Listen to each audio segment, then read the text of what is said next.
Hello everyone. आइए देखिए इस कॉन्सेप्ट को समझिए। अगर जिन्हें डिवीजन एल्गोरिदम फॉर पॉलिनोमियल्स में अगर दिक्कत है ना, तो आपको इस क्लास में बिल्कुल ही प्रेजेंट रहना होगा। डिवीजन एल्गोरिदम फॉर पॉलिनोमियल को समझना बहुत जरूरी है, क्योंकि एक्सरसाइज 2.3 को जो है आप तभी बना पाएंगे जब आप इसको समझ जाएंगे। ठीक है ना। बिना समझे जो है आपको प्रॉब्लम हो सकता है। तो डिवीजन तो आप समझ ही रहे हैं, एल्गोरिदम क्या है मैं उसको पहले बताना चाहता हूँ। Algorithm is a set of rules. ठीक है। ये एक सेट ऑफ रूल्स है, और इस रूल को यूज करते हुए, है ना, डिफिनिट स्टेप्स में किसी भी क्वेश्चंस को सोल्व किया जाता है। ठीक है। और पॉलिनोमियल क्या होता है? तो पॉलिनोमियल का मैंने बता दिया था, जो भी उसके बारे में पिछली वीडियो में मैंने आपको पिछले क्लास में समझाया था। अगर आप नहीं जानते हो तो लिंक जो है डिस्क्रिप्शन बॉक्स में दिया है, जाके पूरे पॉलिनोमियल्स को आप देख लीजिए। जीकेएम इन्फिनिटी नोट्स के अकॉर्डिंग मैंने आपको पढ़ाया था, पॉलिनोमियल के ऊपर मैंने कुछ बातें बताई थी। तो डिवीजन समझ में आ गया। Algorithm is set of rules होता है, उसके अकॉर्डिंग हम किसी को क्वेश्चन को हम सोल्व करते हैं। पॉलिनोमियल्स आप ये जो देख रहे हो, this is called what? Polynomial, example के रूप में।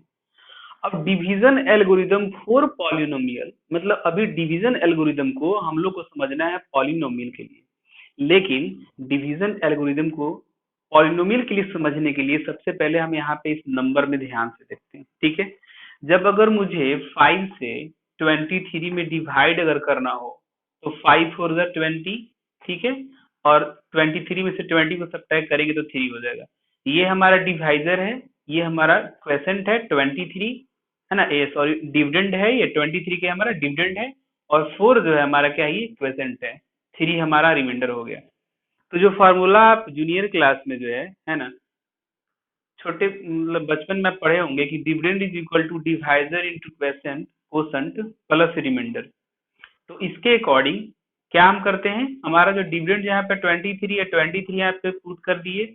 डिवाइजर हमारा यहाँ पे 5 है, तो 5 हमने ले लिया। इंटू है, मल्टीप्लाई करना है किससे, क्वेसेंट से। तो क्वेसेंट हमारा कितना है, 4 है, हमने 4 यहाँ पुट कर दिया। प्लस रिमाइंडर, रिमाइंडर हमारा 3 आया है। 5 4 जा 20 plus 3, 20 plus 3 is equal to 23 आया।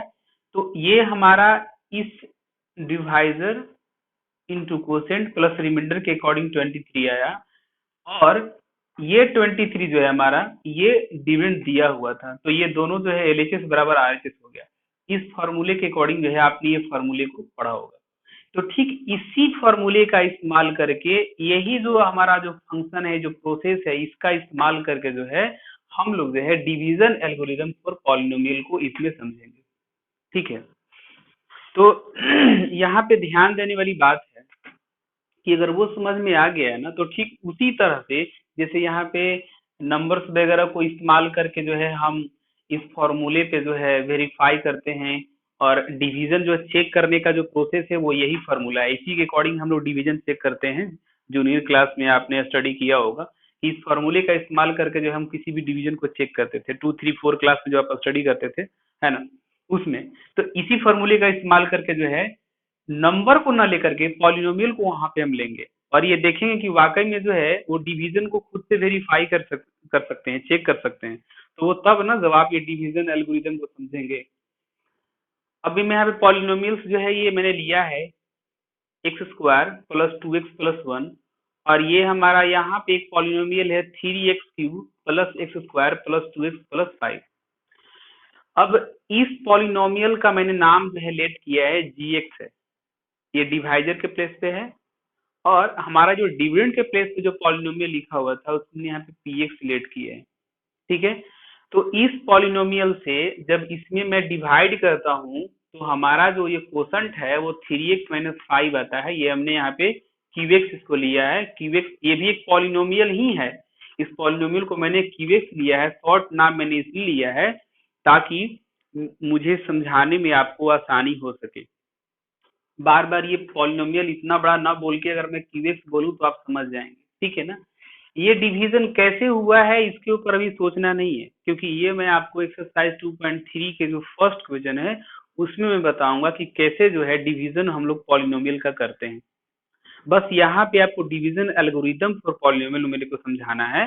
तो ये जब मैंने यहाँ पे डिवाइड किया इसको, इस पॉलिनोमियल को जब इस पॉलिनोमियल से डिवाइड किया तो हमारा ये पहला स्टेप हो गया, ये दूसरा स्टेप हो गया, और तीसरा स्टेप में हमारा रिमाइंडर निकल के आ गया। रिमाइंडर भी जो है हमारा क्या है, एक तरह का ये पॉलिनोमियल है जिसको हम आर एक्स से रिप्रेजेंट कर रहे हैं। क्लियर पॉइंट हो गया। अब G X, P X, Q X and R X, ये तो क्लियर हो ही गया होगा। फॉर्मूला ये वाला फिर से मैंने यहाँ पे लिखा है, dividend is equal to divisor into quotient plus remainder. तो पहले इस बात को अभी आप छोड़ो, पहले इस फॉर्मूले के अकॉर्डिंग समझो।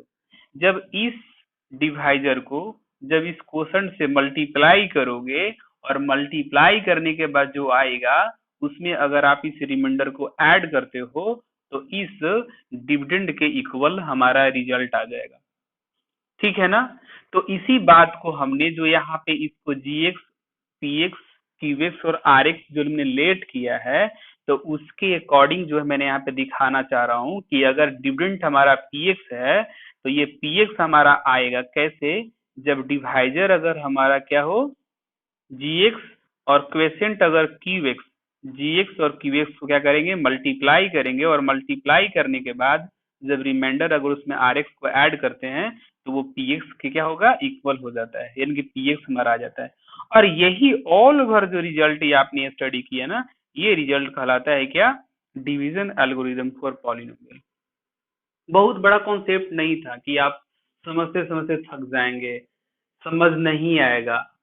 अब ये छोटी सी बात थी, एक्सरसाइज 2.3 में जब मैं पढ़ाऊंगा, दो तीन आप डिवीजन जो है प्रैक्टिस खुद कर लेंगे तो समझ में आ जाएगा कि सर क्या कुछ कहना चाह रहे हैं। कुछ नहीं है, बस बचपन वाली एक डिवीजन है, यहाँ पे सिर्फ जो है एक पॉलिनोमियल ऐड कर दिया गया है, और कुछ खास नहीं है। तो आशा है आप समझ गए होंगे। कोई प्रॉब्लम हो तो आप मुझे कमेंट बॉक्स में जो है लिख सकते हैं, मैं रेडी हूँ आपको जवाब आपको देने के लिए। और लगता है कि सर अगर हमको पढ़ा रहे हैं या फिर अगर आपका कोई जूनियर फ्रेंड अगर 9th से अगर 10th क्लास में चला गया हो, कोई अगल बगल का कोई नेबर्स हो, उसे आप इन्फॉर्म कर दीजिए कि आप इस चैनल पे जो है आकर के वो सीख सके। ठीक है ना, शेयर कीजिए इस चैनल को, बताइए लोगों के बीच में रखिए, तभी तो और भी लोग जानेंगे, ताकि जो मेरा उद्देश्य है इस चैनल में पढ़ाने का वो फुलफिल हो सके। ठीक है, तो बस इतना ही रखता हूँ, फिर हम लोग मिलेंगे अगले क्लास में, तब तक के लिए दैट्स ऑल।